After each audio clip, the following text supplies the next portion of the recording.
สบายดีFC แฟนคลับโอ้โหมาเห็นบุญเอิ้นมาปางบุญก็แล้วกันอันนี้นะเป็นปางบุญหนึ่งทางผู้ชม FC แฟนคลับนี่พวกเขาอยู่แถวบริเวณหน้าบ้านทางเข้าบ้านของพวกเขานี่แหละอยู่นี่คือเขาเจ้าเอามาลงลักษณะคืองานวัดอยู่ทางไทยนี่แหละเนาะ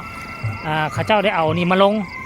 บอกว่าจะเป็นของเด็กน้อยลิ้นแล้วก็มีทั้งอยู่ทางด้านในตัวโกดังตัวนี้เนี่ยเป็นตีมวยเดี๋ยวเขาสิเข้าไปเบิ่งว่ามันราคาเท่าใดท่านผู้ชมมันราคาเท่าใดเดี๋ยวเขาจะเข้าไปเบิ่ง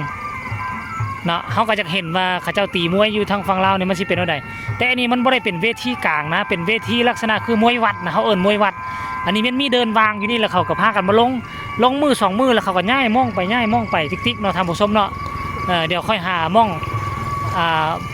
บอลเอารถไว้ก่อนเดี๋ยวค่อยก็สิเข้าไปถามเบิ่งว่าปีเข้าเท่าใดท่านผู้ชมเนาะแต่บ่ฮู้ว่าเขาเจ้าสิเริ่มตีกันจักโมงเนาะคันเฮาไปไว้เฮาก็อยู่บ่ได้ดนได้นี่เนาะเดี๋ยวจะพาทุกคนไปเนาะ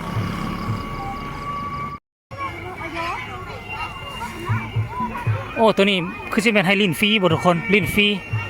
เขาเจ้าอาศัยมาขายบัตรเข้าไปชมมันน่ะตีมวยนี่ซื่อนะตอนนี้มันกำลังตีอยู่ว่ะหรือว่าจังไดทุกคนวะบ่แท้บ่ว่ามันจะบ่มีงานวันนี้อยู่ใกล้บ้านเขาได้พอวัดอยู่ทั้งนี้เขาเจ้าก็บ่พากันนั่นเนาะ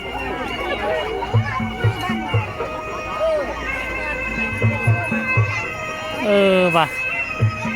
แสดงว่าเขาเจ้ายังบ่ทันตีเถื่อนี่เขายังบ่ทันได้นั่นเถื่อว่าจักโมงตี8 โมงพุ่นน่ะโอ้8 โมงทุกคนเดี๋ยวเขามาถ่ายเบิ่งเวทีเดี๋ยวมาเซอร์เวย์เบิ่งเวทีโอ้ยยังบ่ทันมีเถอะนักมวยยังบ่มาแต่คนเดียวเนี่ยเบิ่งไหมเวทีทุกคนคิดว่าเขาเจ้าตีแล้วสันดอกมีเสียงเซฟโอ้ขั้นกรณีว่าเขาเจ้าซกมวยแล้วเขานั่นแล้วเขาก็น่าจะปิดขายบัตรนะแต่ว่าตอนนี้นี่คือต้องไปเบิ้งว่าน่ะคนส้มก่อนเนาะไปเบิ้งว่าผู้ที่เข้าตีก่อนผู้ที่เข้าแข่งกัน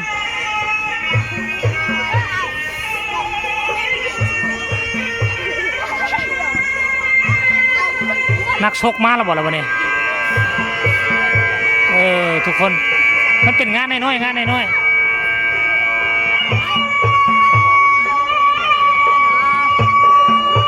อันนี้มันอยู่เขตนอกแน่อยู่เขตนอกมันก็สิเป็นงานน้อยๆนี่สิแหละเพราะมันไม่ได้เป็นบุญประจำบ้านขั้นมาเป็นบุญบ้านแล้วเขาเจ้าพากันเอามาลงให้มันสิหลายอยู่ก็มีห้านปิ้งห้าน2-3ห้านปิ้งห้านนึงแล้วก็มีห้านนี่แล้วก็ห้านสัตว์ปุ่มเป้าห้านนึงห้านยิงปืนห้านนึงท่านผู้ชมเป้าหมายหลักของเขาเจ้าแม่นตัวนี้งานชกมวยนี่เนาะ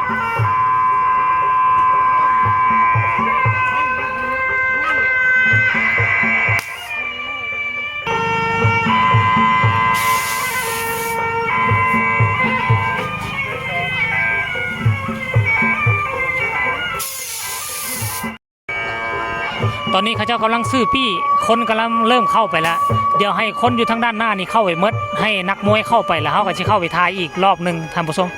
แต่ว่าตอนนี้เขาก็น่าจะทายเพียงซ้ำนี้คลิปนี้น่าจะฝากฝังเอาไว้ซ้ำนี้ก่อนเดี๋ยวอีกจังหน่อยหนึ่งคนเข้าไปเรียบร้อยแล้วระฆังเริ่มตีแล้วก็จะซื้อบัตรจองตั๋วเข้าไปเนาะพาทุกคนไปชมภาพบรรยากาศคือมวยวัดเนาะอันนี้เป็นเจ้าของค่ายมวยเขาเจ้ามาจัดกิจกรรมหารายได้นะเพราะว่าอยู่ทางลาวนี่มันบ่มีเด้ที่จะเป็นเวทีใหญ่ให้กันไปแข่งขันเวทีน้อยไปสิก็อาศัยเข้าไปตามงานลักษณะแบบนี้แหละเนาะอันนี้ก็รถแก้เครื่องเข้ามาเห็นบ่เอาเป็นว่าอีกจักน้อยหนึ่งสิพาทุกคนเข้าไปเบิ่งเด้อสำหรับคลิปนี้ฝากไว้ซะมีละ